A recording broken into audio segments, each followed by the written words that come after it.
Welcome to Growth Colony, Australia's B2B growth podcast. I'm Alex Hipwell. Each episode, we bring you B2B founders, CMOs, marketing and sales leaders to find out what makes them successful and what's behind their failures. Let's dive right into today's episode. Hello, everyone. Welcome to another episode. I'm Shahin Hoda with X Growth, and today I'm talking to Craig Rosenberg, co-founder and chief analyst at TOPO. Now, who is TOPO, you ask? TOPO's team researches the fastest growing B2B organizations in the world across their sales and marketing strategy, people, process, technology, and tactics. And then they turn this data into actionable insight for their customers. Also, they go about and sharing all this information, well, like at least a lot of it, with the larger community. Today, we're talking about how TOPO became a dominant player in the B2B space and an advisor to some of the giants in our world like AWS, Microsoft, Adobe, and the list keeps going on. Craig, thanks for joining us. Yeah, thanks for having me. That was the best intro I couldn't have given. So I'll just leave it at that. No, it's an absolute pleasure having you. And I'm very excited. Now, Craig, you have an enormous amount of experience, both in sales and marketing. I mean, before TOPO, you did years of consulting and sales development and processes. You sold previous businesses of your own, held big positions, VP of marketing, and so on and so forth. It goes on. Where did TOPO come from? Well, I appreciate you bringing up the experience. I think I think you're ready to hear the TOPO story. So, so Scott Albro, who's our CEO and founder, and I had worked together at a previous company that was sold to Ziff Davis. It was a business media company called Tippett. And we were trying to figure out what we wanted to do next. We both had backgrounds in sales and marketing, across the revenue process. And so to figure out what we wanted to do, we just started consulting anything, sales and marketing. If you wanted to pay us, we would try it. And so let's just say over the course of like a 5-month window, maybe, we did, sales, field sales, inside sales, SDR, content marketing, demand gen, the gamut. And we were just doing freestyling, consulting and whatever. And we were trying to figure out what we wanted to do next. And what we noticed was no matter what type of project we did, everyone wanted to know, what are the best companies doing? So like, for example, if we were doing inside sales, they'd say, this is great, but what does Salesforce do? Or we were doing demand gen. They say, this is great, but what does Marketo do? What does Maria Pergolino do? We started to realize that there was this common thread, which was this realization that massive innovation had happened in B2B sales and marketing. And there was a craving to understand what that looked like. And so we said, okay, well, maybe there's a business here. And so we went to our colleagues in the space. We said, look, we have this great idea. We're going to go and we're going to study the amazing things happening in the world's fastest growing companies. And we're going to figure it out across their marketing and sales, and we're going to package it up into research. Is that a good idea? And everyone said yes. And we had this one gnawing question, which was, okay, we agree, but information's so easy to get. Why would anybody buy anything from us? And people said, well, there's one thing that's missing is, you can go to a blog post, you can get tips, or like a set of tips, those are easy to write there. You can go to more expensive places to get frameworks, but nobody tells you how to do it. So we had this second part to TOPO, which was what we say our mantra, specificity wins. Could we take the studies we do of the world's fastest growing companies and of course study their strategy, people, process, technology, but could we double click into the tactics? Figure out what they actually did. So instead of saying, if you're an SDR, send emails and voicemails, we'd say the best companies send 13 emails and voicemails, and they customize them, and it looks like this. Could we take it down to the level where people could actually operationalize it? And that was that second piece. And then we used that to launch TOPO, frankly. It was bootstrapped. We made a couple bets as founders together. One was we would pay ourselves what we were worth from the get-go. And that meant hitting monthly numbers together out the gate. That's hard. It's hard, but it was what we decided to do. And the second thing was, could we sleep at night doing what we were doing? And I think that meant a lot, right? We were passionate. And so we weren't making anything up. We were actually doing something we really liked to do. And as long as it kept like that, then we'd be good. And whatever happens, happens. And so that was the beginning of TOPO. There was one other thing I would add to that I think was a really good lesson for me. I don't know what it is. It's this very simple thing that Scott did, who's the CEO. When we were trying to figure out what business we wanted to run, and we ended up where we ended up, but like imagine being back in the middle of trying to figure that out. We had a bunch of ideas. So I make it sound so simple, right? And then we had this great idea and then we ran with it. We had like 30, okay? And Scott, when we were trying to figure it out, he takes me out to breakfast and he's like, I want to tell you something. I want to ask you a question. So we haven't even ordered or whatever. So what's that? He said, well, we really have two choices. Choice number one is to strive for disruption. That means we invent something and try to convince everyone they need it. Or we copy a business model that works and try and do it better. And I looked at him and I said, I'm old, man. And I'm going number two. And that was the other thing. So, Scott, that was brilliant by him. He said, okay, great. Let's model this business after the Kings, right? We'll model this after Gartner. And there's a lot of public business information about what they did.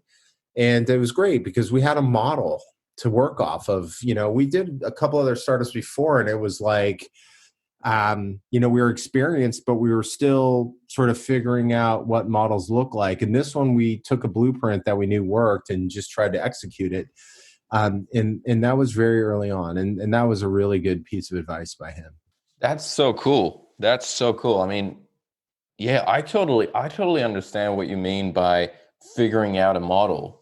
Because I mean, we try to do that and it's just constantly, it's like, all right, so what do we do here? And how do we optimize that? And let's get insights and consultants in and talk to them and figure out, is this the right thing to do? Is this not the right thing to do? That's really cool that you picked that model and made it better. And I mean, I love that. I love that. Now, at the beginning, one of the things that you had in mind was take from the rich and give to the poor, right? Yeah. What did you find there? Gosh, you put it that way, man. I would say we would take from the innovators and give to the people who desired to innovate. Yep. Actually, that's when we knew we had a business, was that we were studying these high growth companies that were doing amazing things. And what we learned is they, more than anybody else, wanted to know what the other people were doing. So whereas we thought, as you said, we would take the stuff we were learning and call it, San Francisco, let's face it, B2B SaaS was innovating like crazy in everything from their products to their sales and marketing. So we spent a lot of time studying, these companies, these software companies. So we thought, look, we'll take it from San Francisco, New York, and we'll bring it to, these areas where they're still sort of picking, in our case, it might be the Midwest and the manufacturers or whatever. So we could teach them what we've learned from these folks. And that's still the case, by the way. I mean, they still want to know. It just ended up to be very efficient for us, which was, the best companies want to know what the best companies are doing. And so the target research base became the target customer base. And that was pleasantly surprising. It was very efficient. I mean, we spent 3.5 years selling, basically driving up and down the freeway. And that's a lesson for all of us, is that people that become great don't just make it up. I mean, they're not Albert Einsteins. They similar to the story I told about how we modeled ourselves after someone else. You should take in as much information about different models that are working and different best practices. to continue to optimize yourself. It's funny. I got to tell you this. There was once this company, and the CEO said, well, we don't believe in best practices. We make our own. And I said, that's great. Most companies do, but they start by understanding what the best practices are, because you could spend a lot of time inventing the ones that were already out there. And that, I think, is a recognition of what a lot of these companies were doing. I mean, we had companies that were at the top of the data set of people that were doing the most amazing things, that bought a full slate of all the information that they could, so that they could know everything that was happening out there. And so it was both great for the business, but it was also, eye-opening about, what these, operations that are at peak excellence, how they keep remaining peak, right? Is they want to know. They have an insatiable thirst for learning of what's happening out there and staying on top of the game. And how would you get to these companies? I mean, we're talking some big names, massive organizations, very complex sales in order to be able to penetrate these accounts. Were these some of the people that you know from before? Was it some of the existing brand that you had? Or how would you get into some of these, the Googles and the AWS and the Adobes and the Salesforce of the space where you were when you were starting? There's a two-sided part of the business model, which is there was a safe play, which was we wanted to research them. And I think you'll find that if you get to the right people, they want you to research them. And so that was one track. But the go-to-market was like very raw and very basic. Scott and I made an agreement, because remember, we wanted to make our salaries out of the gate. That's really hard. I mean, we're old, so like our salaries are in a good range. And to get there, we'd have to hit some big numbers initially. And so we made a pact that each of us would take 10 meetings a week. And we actually had pretty open rules on the meetings. We said, meet with anybody who is the right person, or we can justify a route to the right person. And so that's interesting if you think about it. I mean, shoot, we met with engineers that, we would take a meeting with anybody. We would, talk to them and tell them what we were trying to do. And we had a couple rules on the calls. One was, obviously, if we could do anything to help them, we would. And it was a wide range of different types of people. But number two is we just tell them, here's what we're trying to do. And then the other part of the rule was, at the end of the call, we would always say, based on what you know about what we're trying to do, who do you recommend that we would talk to?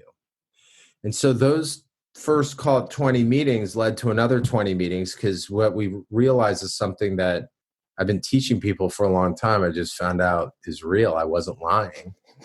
That people want to help people that they like. And it was amazing. And honestly, Scott held me to that meeting number for 4 years of the business. And occasionally he whips it back out on me. It's really easy. It's activity based. It's funny. Everyone says, well, activity based. I just believe I learned in that, and just watching other people, solid activity creates more solid activity. We found deals from places we would never have thought of.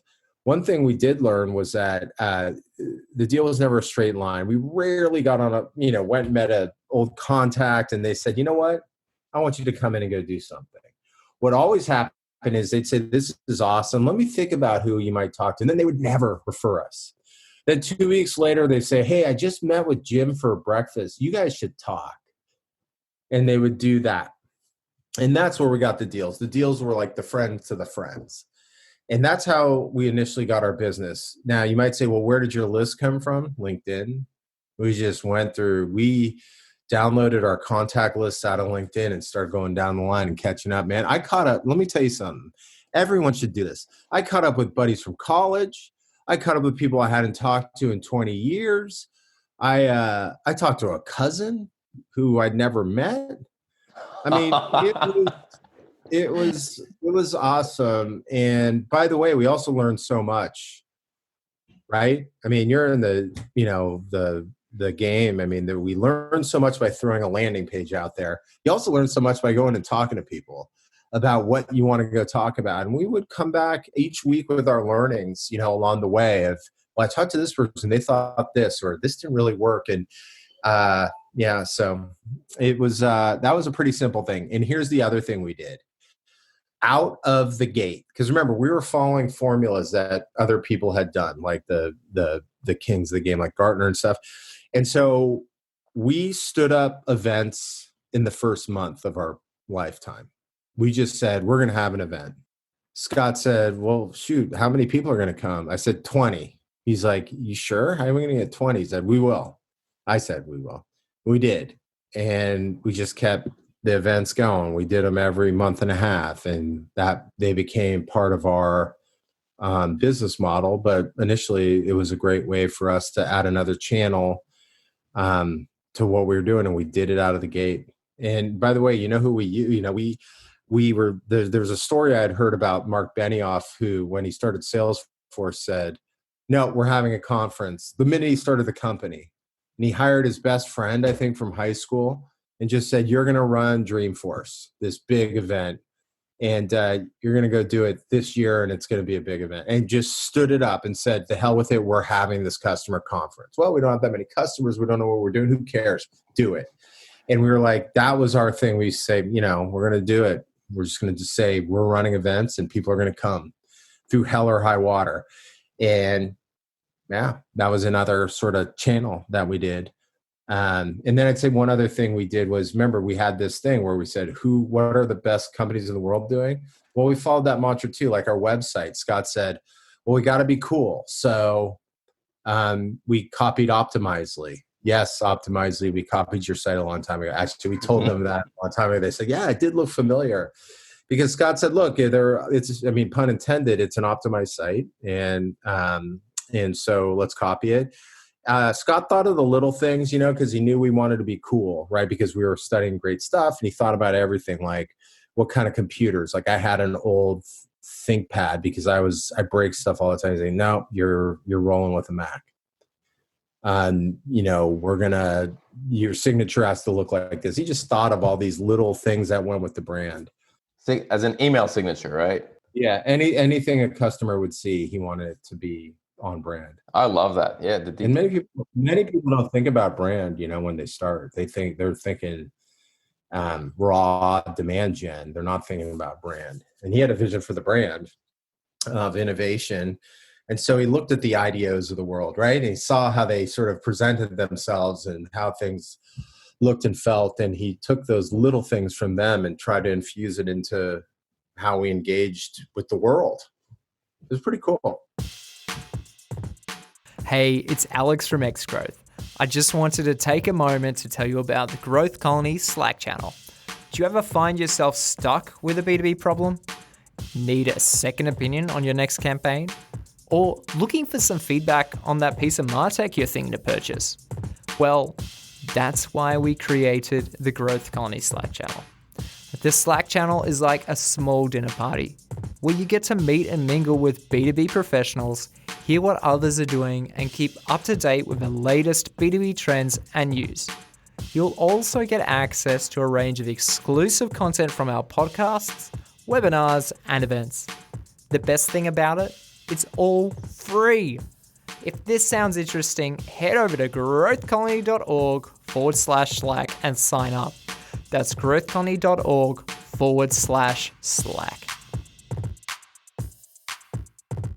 How did you go about building your own brand? Because your name is pretty well known in the space, and you're referenced quite a lot. How did you start that? Was that something that happened along with TOPO? Was that something that you pushed separately? How did that work? Oh man, you keep feeding me these great pitches here because I can talk forever. Where we should start with that? Where is the story of a Colonel coming in? What's the story? I know some people call you the Colonel. What's that about? I gotta tell you something, man, because we just met. I have so many nicknames.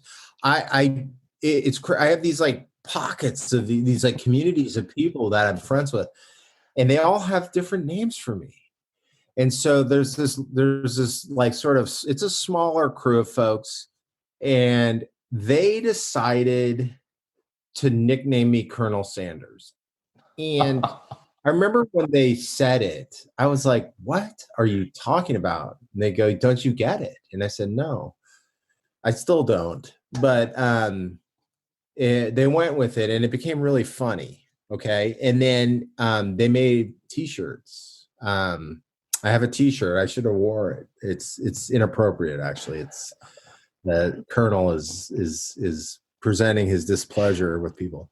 And they just had fun with it. So I actually would say it's not a good nickname. It's a good story and it kept with it. And that it's just funny to call me it's like, I'm sure when you heard it, he's known as the Colonel. It's like, yeah, but basically not that many people call me the Colonel, but it's this one crew and they had a lot of fun with it. A lot of fun. I could imagine. But yeah, I've had a lot of nicknames over the years. I'm just that kind of guy. Let's talk about your personal brand.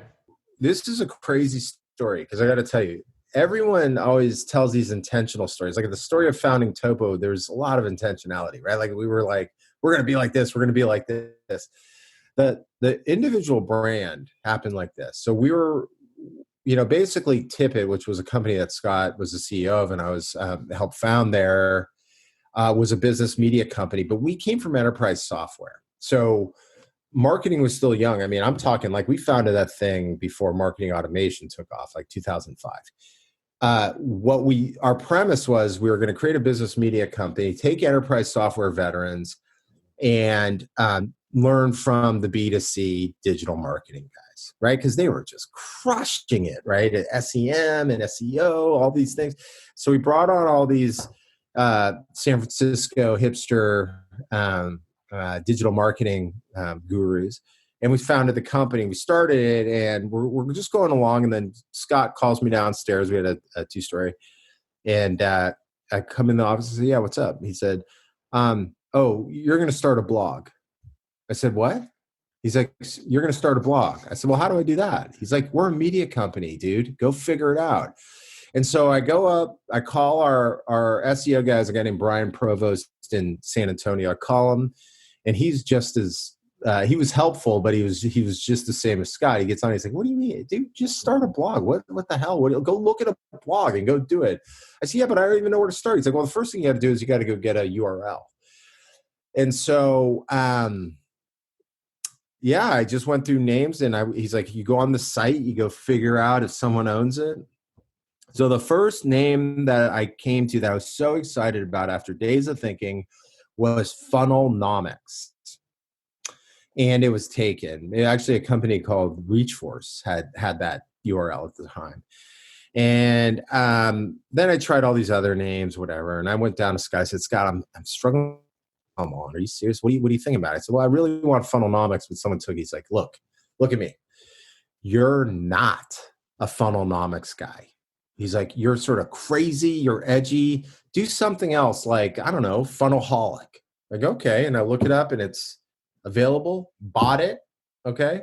So then I called Brian again, said, "Okay, now what do I do? I got a URL." He's like, "Okay, you go get WordPress and go start writing." I said, "About what?" He's like, "Why are you asking me?" He hangs up. He's just like, whatever. So I just start writing. God, man, I looked at those old posts. They're so bad. And he would humor me on my call. And I wrote him, I said, "Dude, what am I supposed to write about?" I wrote a bunch of posts, and he wrote back, "Oh, those posts are terrible. Like, so give me an idea." He's like, "Go take a post out there that you like or don't like and go comment on it and link back to it." So basically, this is a crazy story, but this guy had hacked Wikipedia and made the mistake of bragging about it on the internets.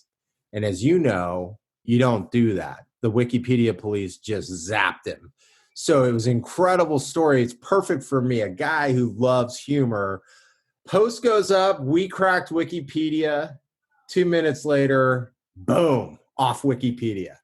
And the next blog post is they're off Wikipedia. So I wrote a post on that, just linking back to it, telling the story and laughing. And then my traffic just goes through the roof. Wikipedia has this army. And all these guys were trading the posts, and a couple of them wrote back and said, "We want to write on your site." And the guy who cracked Wikipedia, he's like, "Interview me for your site." And I was like, "Oh my God, I'm a media company."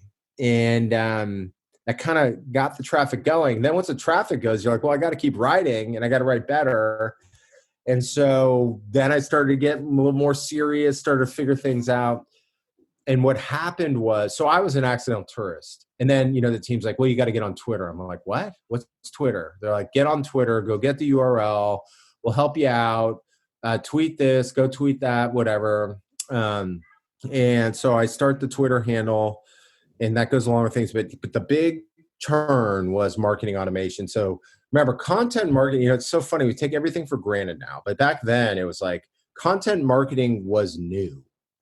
Everyone, we had these marketing software companies that were like in a cold war for creating content every day. And they were creating thought leaders as a result. They were writing blog posts. They were creating ebooks at a pace we couldn't even believe. Now we believe it because we do it, doing webinars. And they needed marketing automation, needed people that could be thought leaders in marketing automation. There wasn't a ton, the research groups hadn't picked it up yet. I wrote something on marketing automation because I loved it. I thought it was a great idea.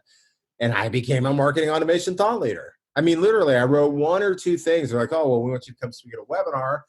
And then the other one said, oh, we want you to speak at a webinar. And they just started, I came in the mix. And then once, you're a marketing automation thought leader, then I had to dig deep. I had to write about it more and all this stuff.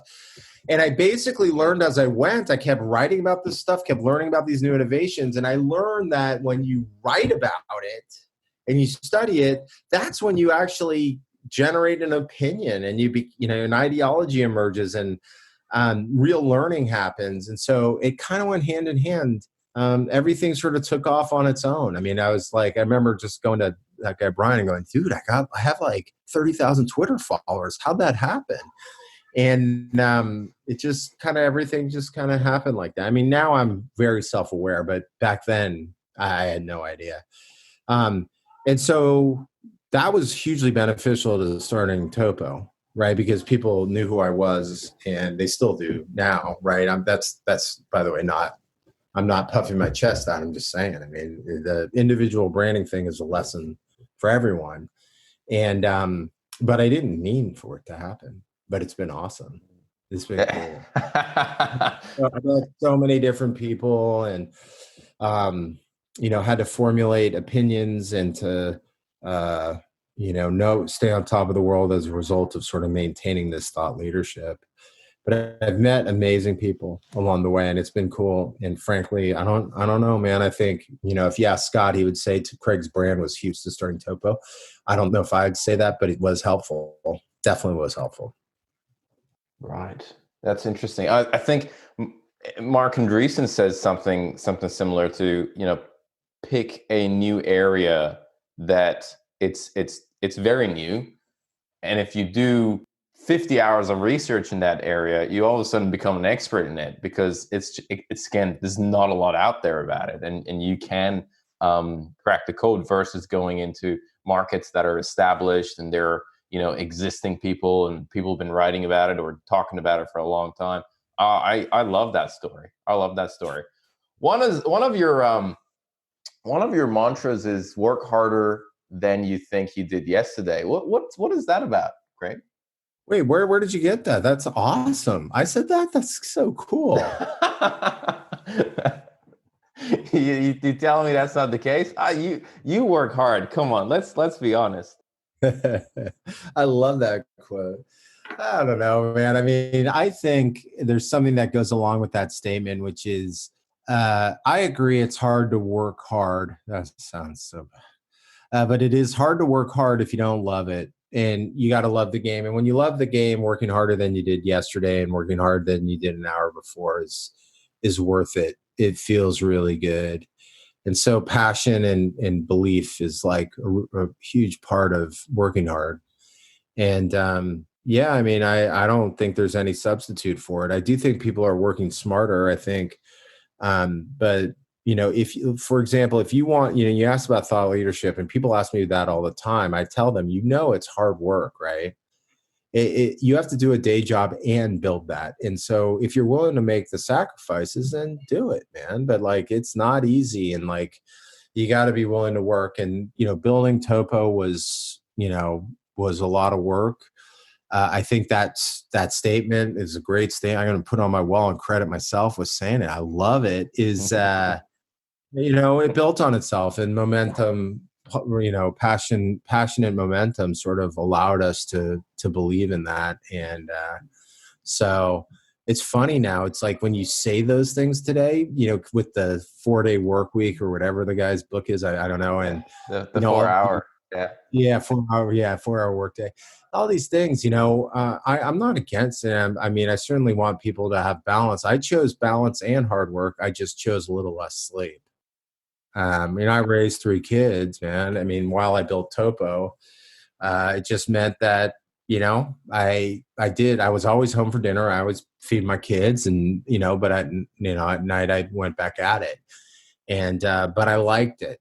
And it's really hard to live by that mantra if you don't like it, love it, want to play the game every day. And so, anyway, I hope, I don't know. There's so many. Do you know who Dan Waldschmidt is? He's a thought leadership author, and no, he's just a crazy guy in a good way. He's brilliant. And I did this one time. I did this webinar with him, and he gets pissed when he's talking. I mean, he's so passionate about teaching people to work hard. He gets pissed, and he's like, you know what? People come to me and they say, well, Michael Jordan would practice 8 hours a day, right? And Dan's like looking at him going, like, that's the hard part? That's a choice. He's like, it's different. If you wanted to tell me Michael Jordan could do things with the basketball that nobody else could do, yeah, that's hard, right? But if you want to tell me that he worked 8 hours and that's amazing, he's like, cursing, that's not amazing. That's his choice, and that's your choice. And that always stuck with me. It's like, that's a choice, and it's okay, if in putting in the hours that it takes to be successful. And I mean, that's a choice. It just is.